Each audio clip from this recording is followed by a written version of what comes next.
I'm going to talk about fasting. Now, when people speak about fasting, unless they qualify it, it's not clear what it is that they mean. You have juice diets, and you have fruit diets, and you have all types of diet restrictions, which are often referred to as fasting. Now, fasting is abstinence. It means the abstinence from all food. All right, we take water.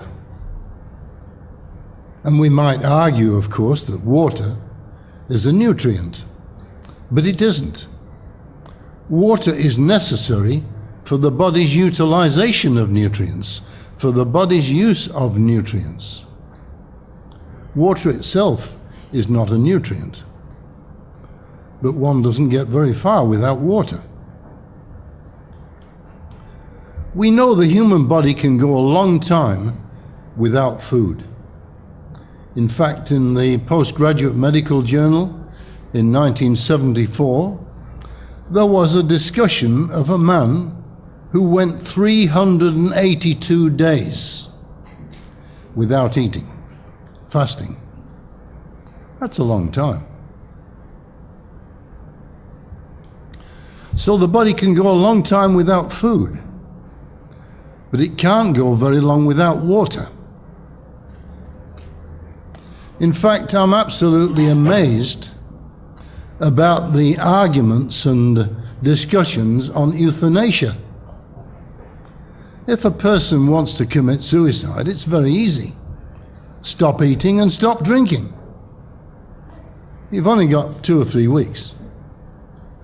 And it's not a terribly unpleasant death. You more or less just sink into a coma eventually. But there are all sorts of peculiar and exotic means of terminating life. However, we're not here for that reason. We're here to enhance life, to encourage life, to support life, and to see how we can maintain life in the best possible way for the longest possible time. Now, it is important to realize health is an ordinary language word. Health is not a medical term. And we all have different views of health, and it's one of those nouns which can be used in a variety of contexts. We talk about a bank balance being healthy. We talk about health being all sorts of things except what it is. Health relates to the condition of the organism. That's the important thing. Now, health, we think, is a contrast with disease. Now, health and disease are not antagonistic opposites. They're merely different points on the same continuum of health. There are varying degrees of health. There is no such thing as absolute health. So health is basically a relative term. So we wish to encourage, through lifestyle and intelligent living, a level of health far above the ordinary or the average. Now, it's very important to realize that the organism is always the hero. It is the body that acts in any situation. Medical people frequently refer to their drugs acting.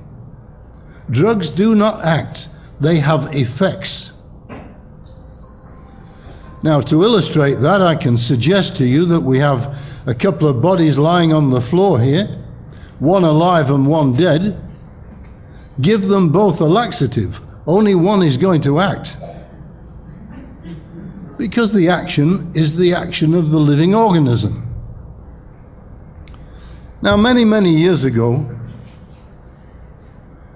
I visited Scotland. And I visited a very famous clinic there called the Kingston Clinic. Now, whilst I was there, I was told an interesting story about a man who purchased a very run-down property in Scotland.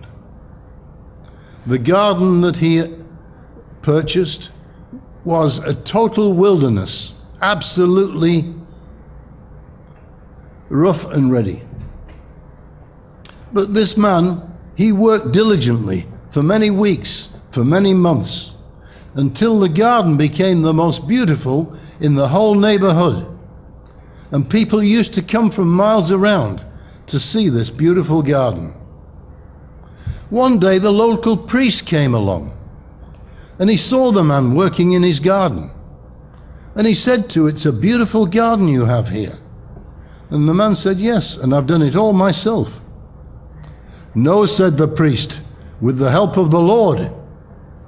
He said, "All right, with the help of the Lord, but you should have seen it when he was doing it by himself."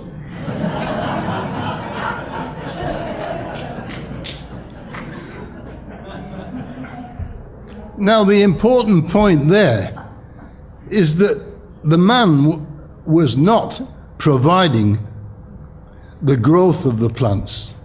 He was not providing the essence of life. He was merely manipulating the factors of the environment, whereas the plants, they had the inherent ability to grow, to develop, and to flourish. And that's the important difference. Now, with human health, we have no control over the processes of the body insofar as the life processes are concerned. That's inherent in the organism. It's innate. Healing is a biological process. It's very important to understand that. Therefore, there is no such person as a healer. There's no such thing as a healing agent. There's no such thing as a cure.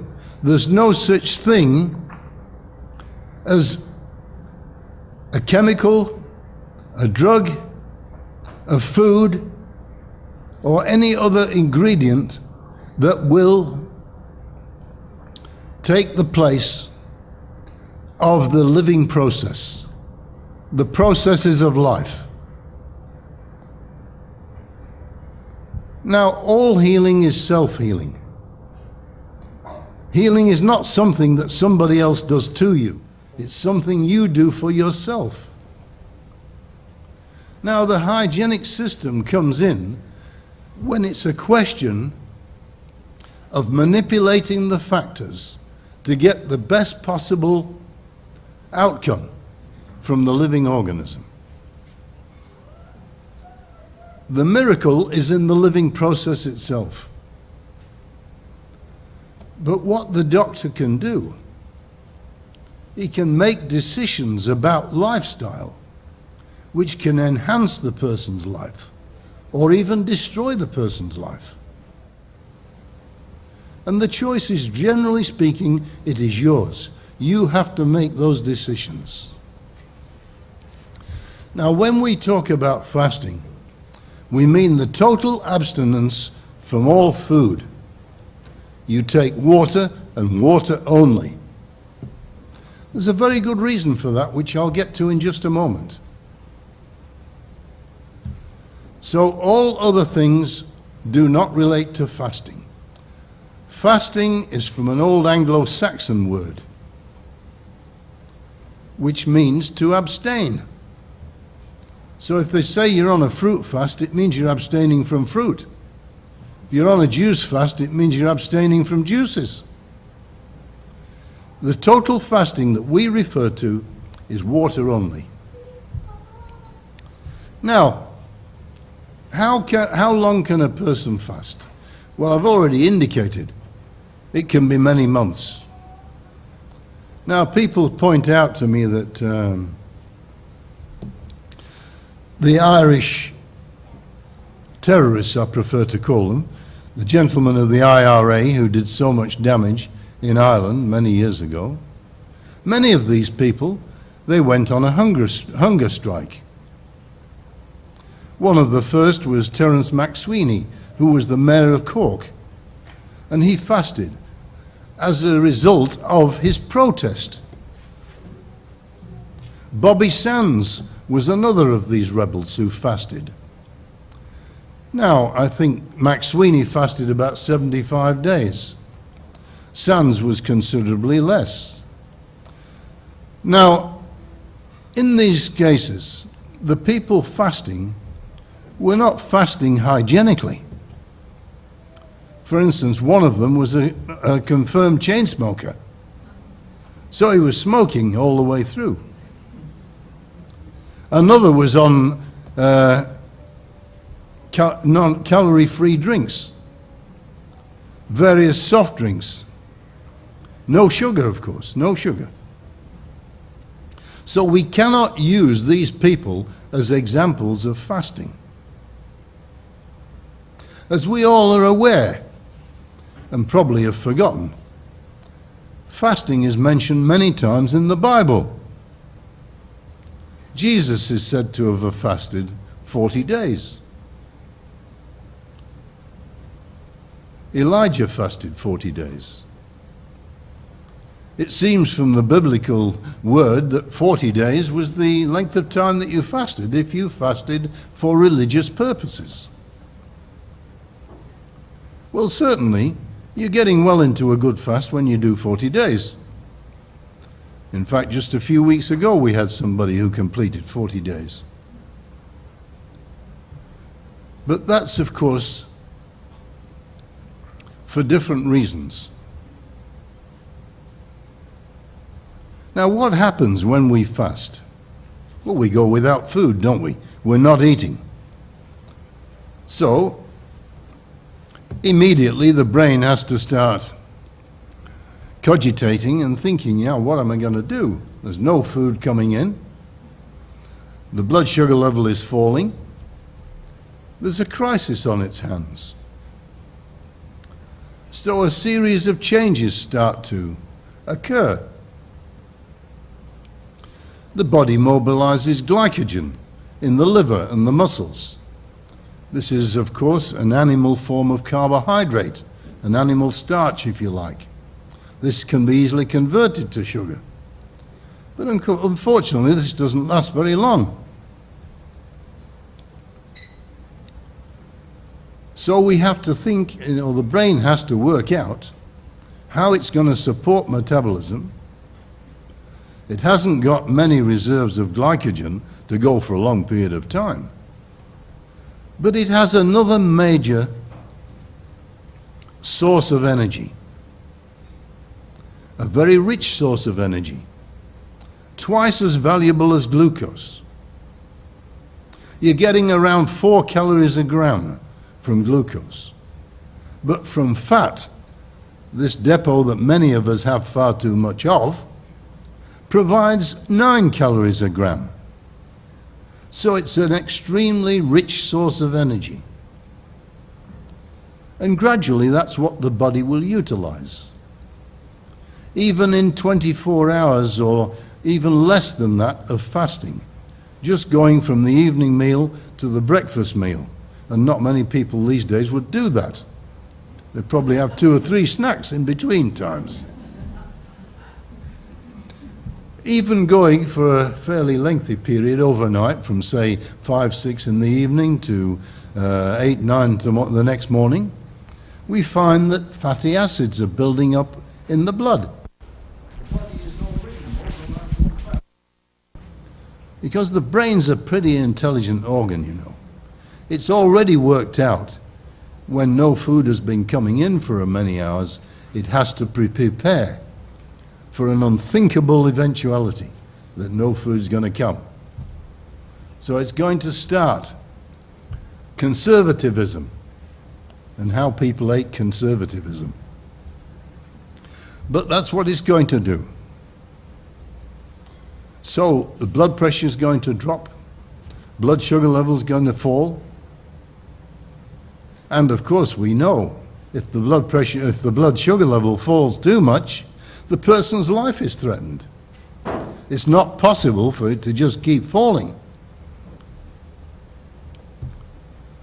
And if it does fall too much, we do have to act. And it's very important to know what that blood sugar level is. And in supervision that we provide at the clinic, we are monitoring the blood sugar level, particularly on the first day, the second day. Not so much as the fast progresses, because it remains fairly stable, and gradually later in the fast it actually comes back up again quite considerably. Now, I'm not going to get into discussions of blood sugar level, because you in America use different standards from what we use. So the expressions of our system would probably be relatively unintelligible to you. But the blood sugar level falls, and this is supported by glycogen from your liver, muscles circulating the blood and the tissues. And then we get the evolution of ketosis. Now, you probably all know what ketones are. That nail polish remover that stinks so much, that is a ketone. Ketones refer to a group of chemicals which have a certain formula. Now, we go into ketosis probably on the late second or early third day. We start to see them coming into the urine when we test the urine. Now, the ketones seem to be limited in their production, but nevertheless adequate to provide energy to the body, because now the body is switching from utilizing carbohydrate as a source of energy to utilizing fat as a source of energy. The basic currency of energy for the person with the normal blood sugar level, of course, is glucose. The basic currency of energy for the person surviving on fat are ketones. Now, what we're doing here, the chemistry of the body, the metabolism of the body's use of its nutrients and its excretion of waste, and its basic biological processes are radically changing. And this is one of the key issues about fasting. You're not only changing the way the person feels, you are actually changing the way they are. Hence, here is reason for the many advantages and the many recoveries and the many incredible actions that take place in the body during a fast. So after 3 or 4 days, we're in ketosis. They can be measured. It's usually around 16 millimoles a liter being excreted. That usually remains fairly stable until either 1, we run out of fat in the body, or 2, we terminate the fast. Talking about running out of fat, that's virtually impossible in modern society. If you work out that people have probably 1/3 of their body weight as fat, and in some cases actually more than that, we have had people at the clinic, 52% of their body weight was fat. That's over half. And I have read in the journals of people who are considerably more than that. So at 9 calories a gram, you can do an awful lot of fasting. The only problem with that reasoning is the fact that the body needs more than just energy. Other nutrients are required too, and those nutrients may be very important to the normal function of the body And as the fast progresses, indications of nutritional problems may arise. But this is usually not in the first few weeks. We're usually looking at 2 to 3 months before this sort of thing would occur. Now, as the fast goes on, how does the person themselves feel? One imagines that the deprivation of food will create an enormous weakness. And it is true that some people do get quite weak. But usually they recover from it without eating. Because this is the withdrawal of stimulation. They're used to eating their 3 to 10 meals a day, depending on their appetite. And as they go along, they feel pain when they go without a meal. If they don't have breakfast at 7 or 8 in the morning, by 10 o'clock they've got an abdominal pain. They feel weak and listless, nervous, irritable. Oh, I must have something to eat. They only weigh 200 or 300 pounds. But they already perceive that they're going into severe starvation. Well, I've got news for them. That's not true. Now, it's very important that we distinguish between fasting and starving. Fasting is the total abstinence from all food while nutritional reserves of the body remain adequate to support life and normal function.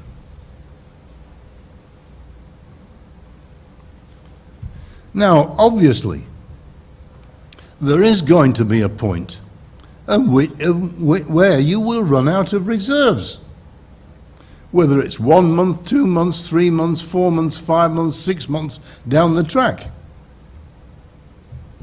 When I visited Dr. Shelton many years ago, I met a gentleman there who had fasted during the Second World War at Dr. Shelton's place. It was very interesting to talk to him. When he started the fast, he was 2 years and 3 months old.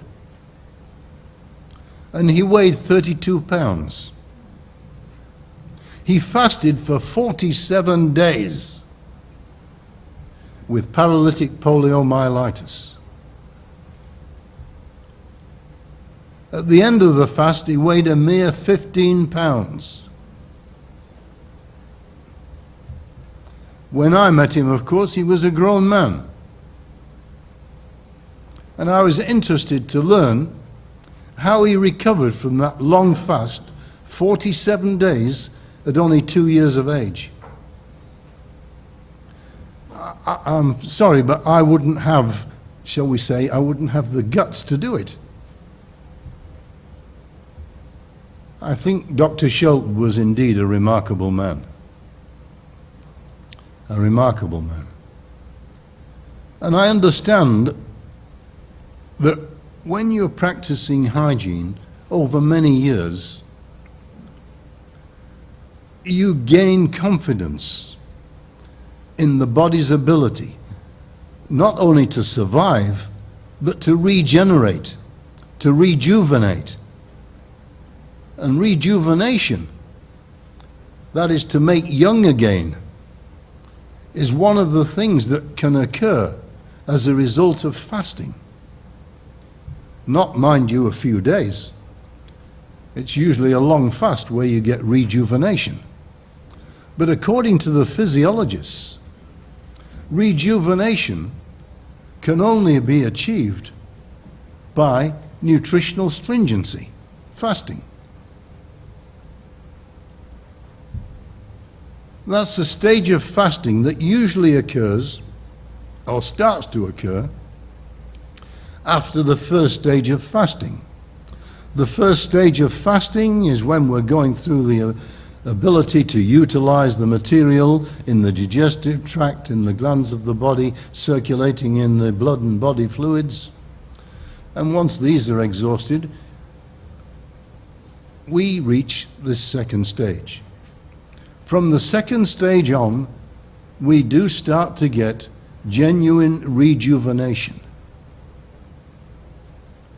Much of the work in this area was done at the University of Chicago.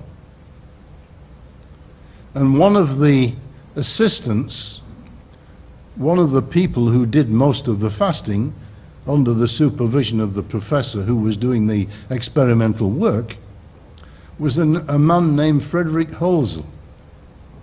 He wrote a book, eventually, called A Devotion to Nutrition, recounting his experiences as a subject used by Professor Carlson and others at the university as a subject in fasting.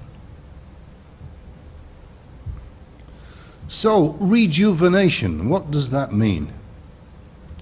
As I said, it means to make young again. How do we determine that? Well, when we enter the second stage of fasting, there are several biochemical changes that occur in the body, and these can be elucidated by a number of fairly straightforward laboratory tests. Now, when we talk about rejuvenation, this doesn't mean the rejuvenation that you see in much more primitive organisms. Many of the rejuvenation studies that you'll read about were done on planaria, flatworms. And Professor Childs at Chicago found that when he took these planaria, fasted them, fasted and fed them alternately, they outlived 19 generations of the control worms. But of course he never got to the end of it, because he could have gone on fasting, feeding and fasting and feeding. So great was the rejuvenation that if they'd have continued in that way, theoretically the worms would have lived forever. Now, I can't promise you'll do that. I know a lot of you are trying. But as I always say, I'm not really worried about how long I live. I'm concerned about the quality of life that I have while I'm here. I mean, I find that many of my contemporaries are not in very good shape. They have respiratory problems. They have joint problems. They have bowel problems. They have skin problems. They have thinking problems, cogitating. All of these that we put down as diseases of old age. Now, nobody in society is really old. I mean, in Australia, you get a personal letter from the Queen if you reach 100. Now, 100 is a pretty good lifespan when you consider it against the average. But I believe that biologically, the human being is capable of living considerably longer than that, under the right conditions and circumstances. And that's where it comes in. That is where the doctor is at his best. Modifying, regulating, controlling the circumstances, the conditions under which we live. What type of diet, how much food, how much rest, how much sleep, how much exercise, how much worry, not justified, how much anxiety, not justified. When one considers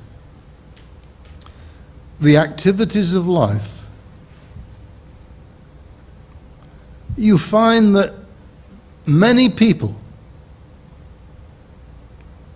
do not live in present time. They're either living in the past or they're dreaming about the future.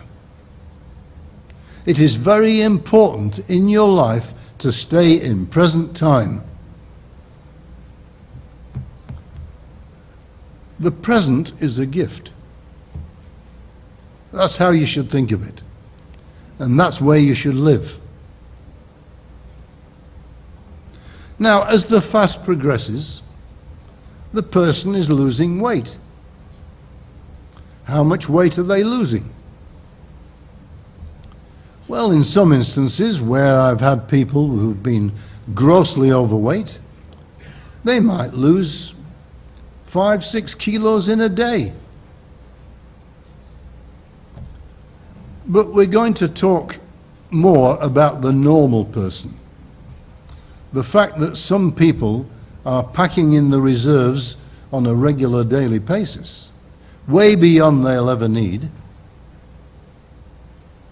is not the issue.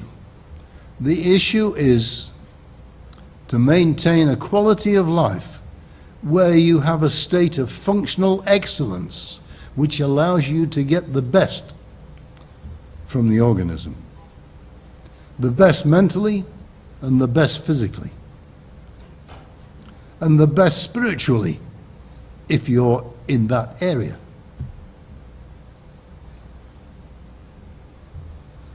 So we find the average weight loss for the so-called normal person who is of limited weight is usually around about £1 pound a day. But like the airlines, we have found out over the years that people weigh more than they used to. The airlines have to regulate the weight of the passengers from time to time.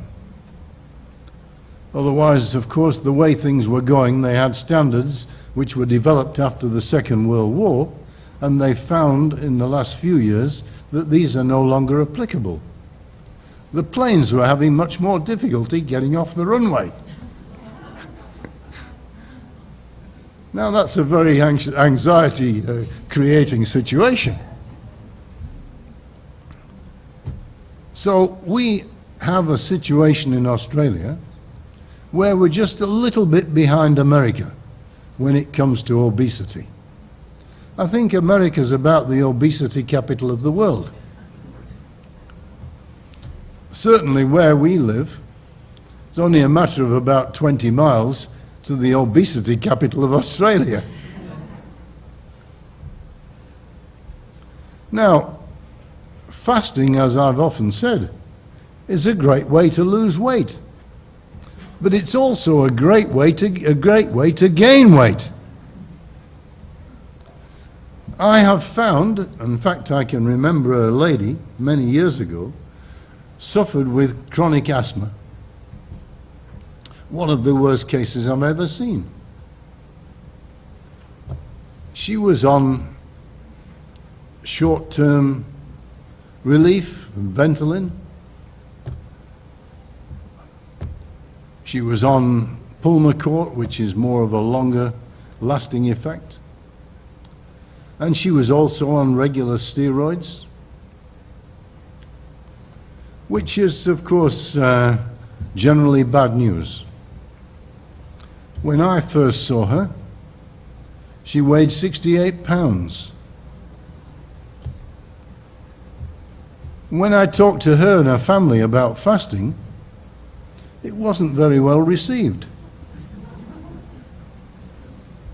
Anyway, this lady actually fasted 14 days.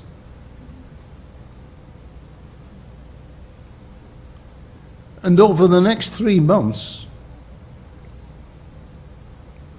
she improved enormously. Oh no, the asthma didn't go away just like that. But it was able to be managed without the massive quantity of drugs that she was previously taking.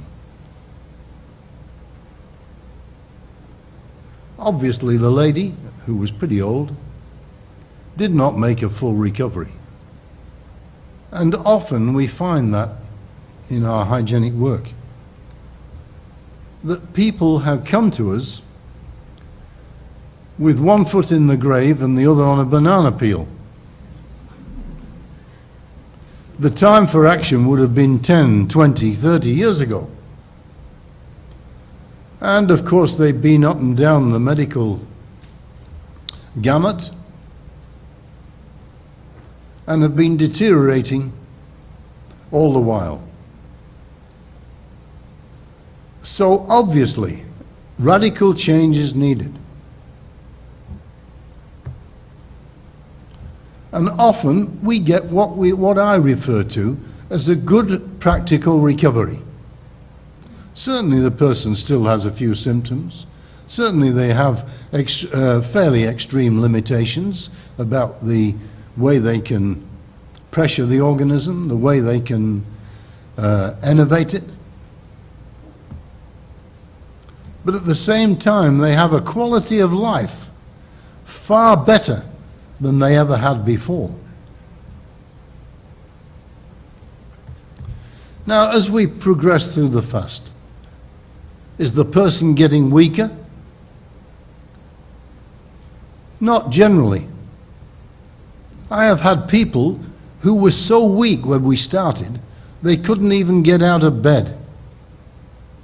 And yet after 20 or 30 days, they're walking around. Not because the fasting is doing it. And once again, we get back to this question of the action. Action presupposes an actor, i.e. the body. So whenever action occurs in the body, that action is performed by the body. And why is this important? A person takes a drug and they're told the action of the drug is such and such. No, it isn't. That is the effect of the drug. Any action comes from the actor, the body. Why is that important? Because that action is being supported energetically by the body. That energy is coming from the body. So the body is being debilitated by that loss of energy, by that utilization of energy, by that consumption of the patient.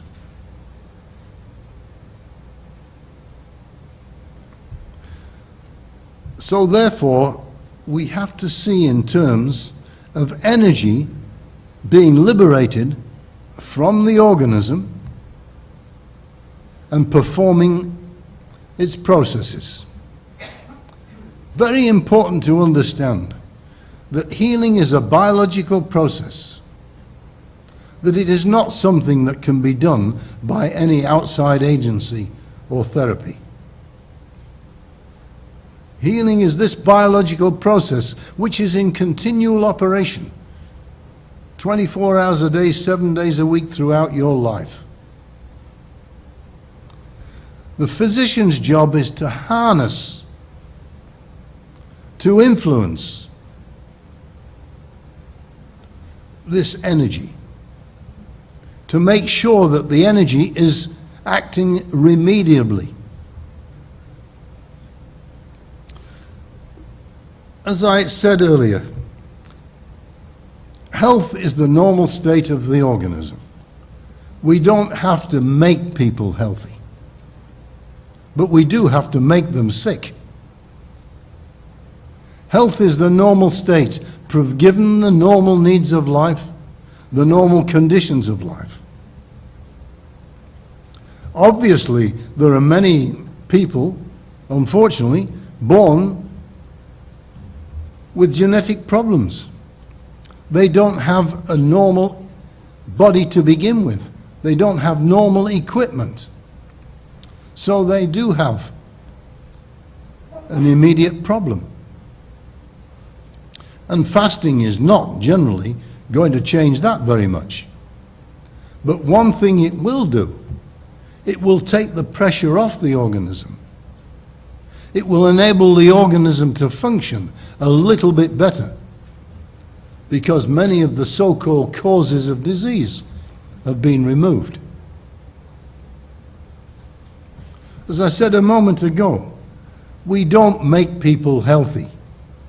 Health is a normal response to the care that the body receives, to the food, the air, water, sunlight, rest, sleep, mental and emotional factors. All of these things come in to contribute to your health or lack of it. Now, with fasting, we're concerned about health and its recovery. People recover through fasting, but not by fasting. What do I mean by that? Fasting per se does nothing. It's merely a physiological rest.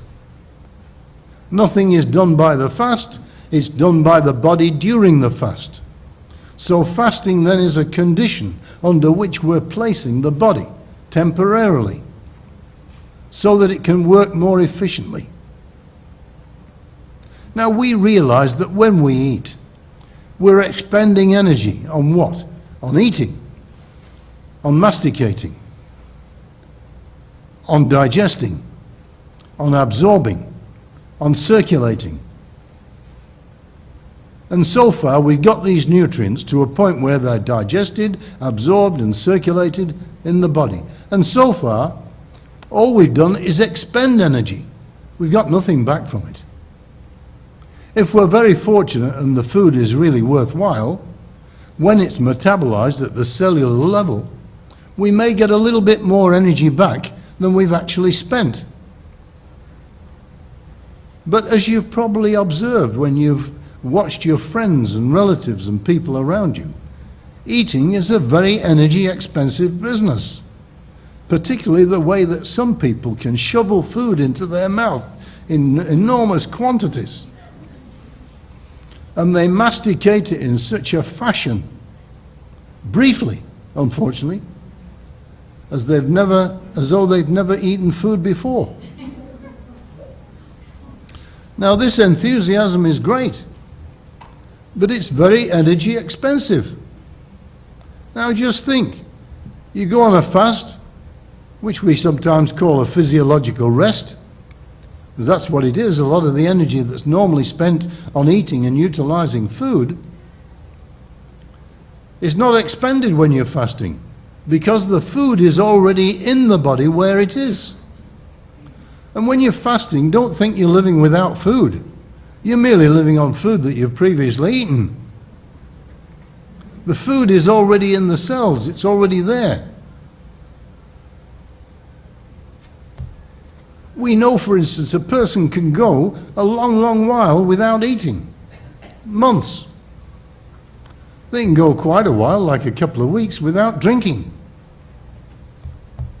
But try going more than a few minutes without breathing. It's not going to work, I can assure you. Before you try it, I don't want you trying it. I don't want somebody sending a message to me that they passed out after 20 minutes. You're not going to make that long. So there's a relative importance here. And that tells you something while I'm passing here, while I'm passing this spot, about breathing, the importance of breathing. What's the first thing you learn in first aid? Is the person breathing? Is anything inhibiting the respiratory function?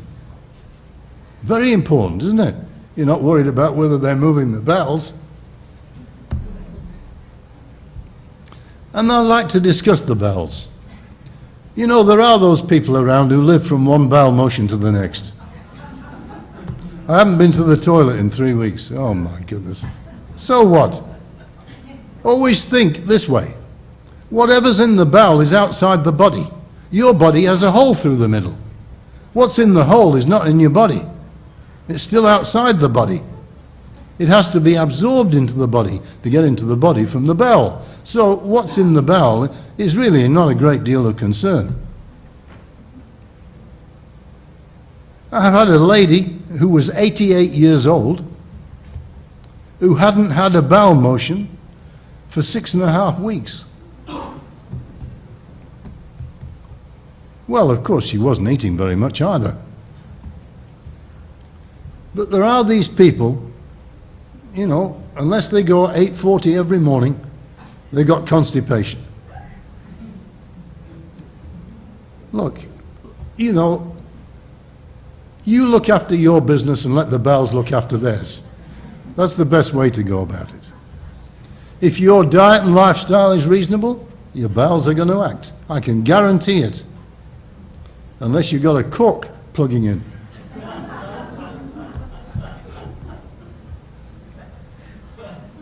So you must not think that your health is dependent on bowel motions. Certainly the healthy people will have better bowel motions than the unhealthy people. No question about that. But that goes for virtually all functions. So fasting then is normal. Why do I say that? Because fasting is almost as common in nature as feeding. Animals fast in a wide variety of conditions, and especially when they're sick and wounded, sick and injured.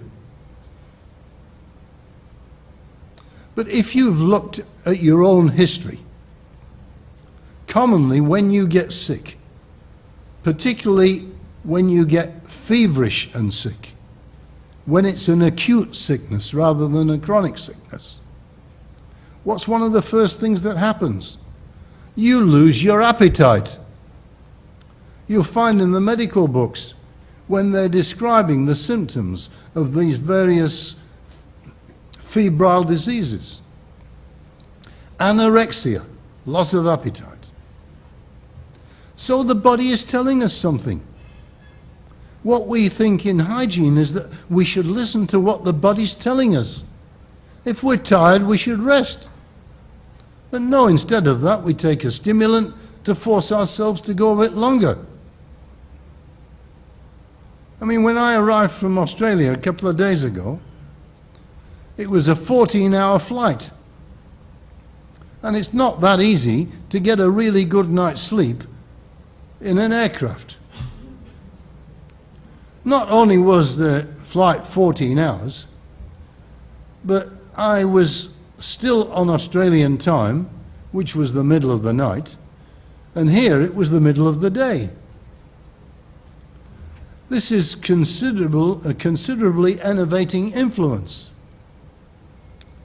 Certainly with intelligent management, you're not going to sit down and eat a large lunch because it happens to be the middle of the day. You're going to be eating according to your appetite.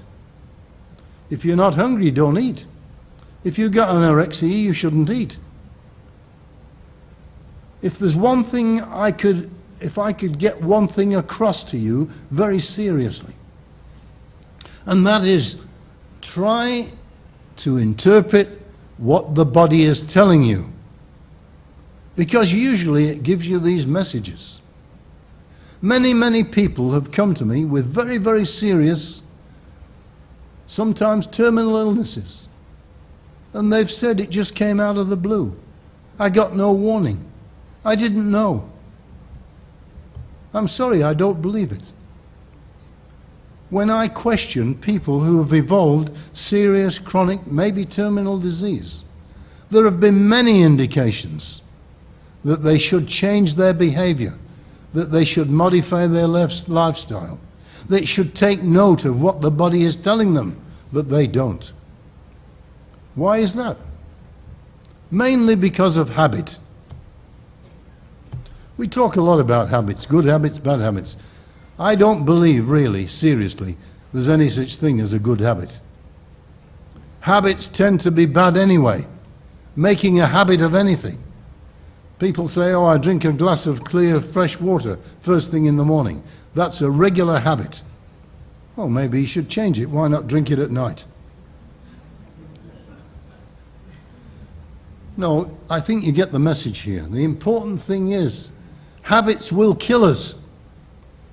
But you won't live long enough without habits. They're obviously important. But just do not live by habit alone. Live by this. In fact, that's where we all live, in here. And that is where people make the errors, the mistakes, because of their preoccupation with relatively unimportant things. There are those people who've learned very early in life to worry. And it doesn't take much to make them worry. And when you sit down with them and analyze the worries, they've got really nothing to worry about. There are people, and you see them on the television occasionally, people around the world who don't know where the next mouthful of food's coming from. They don't have fresh drinking water available. In our society here, we don't know how lucky we are. Worrying should be made illegal. It's so unproductive. All you're doing is damage. So therefore, here what I'm trying to say to you is there are many aspects of life.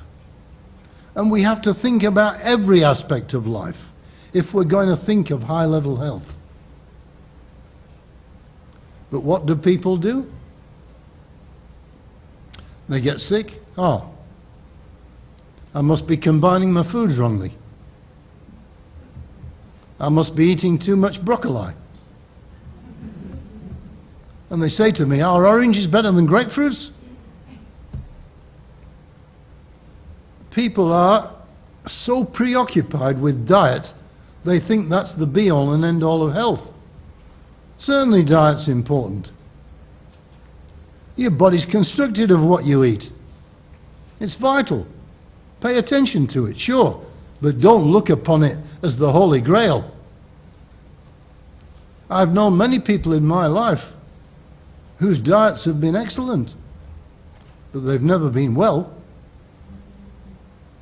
And this happens because life is more than food.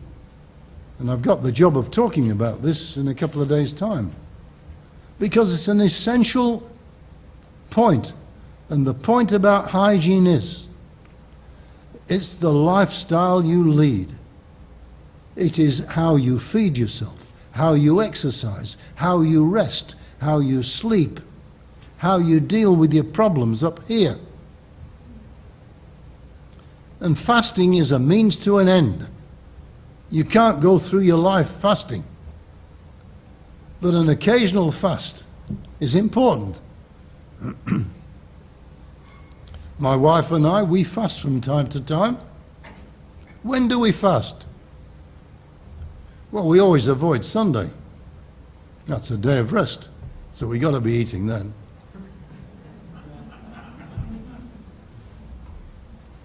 But with fasting, we should fast when the body tells us to.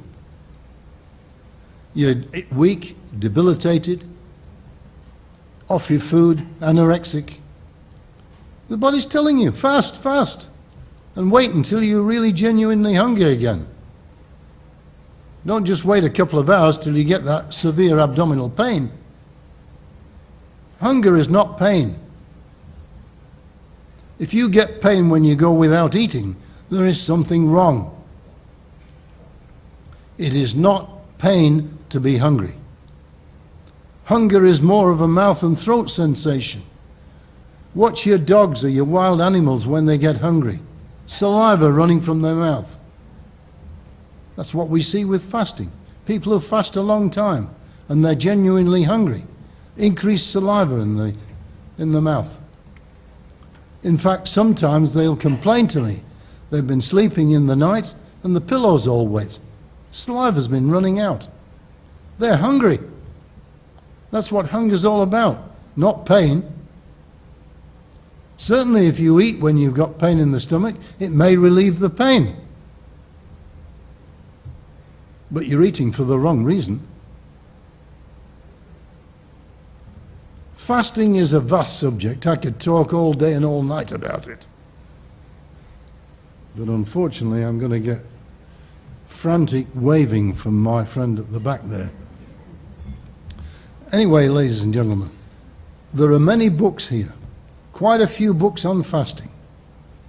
You have one of the greatest establishments in the universe, here in Santa Rosa, where they conduct fasts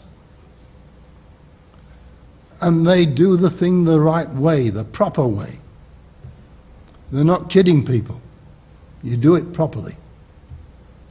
You'll probably have the opportunity to visit the establishment. And of course, it's one of the finest places you could go to if you're in need of any help with your health. But if you will listen to what we've got to say this next few days, you shouldn't have a great need for doctors. You should be able to interpret what the body's telling you and get on with the business of living. Thank you.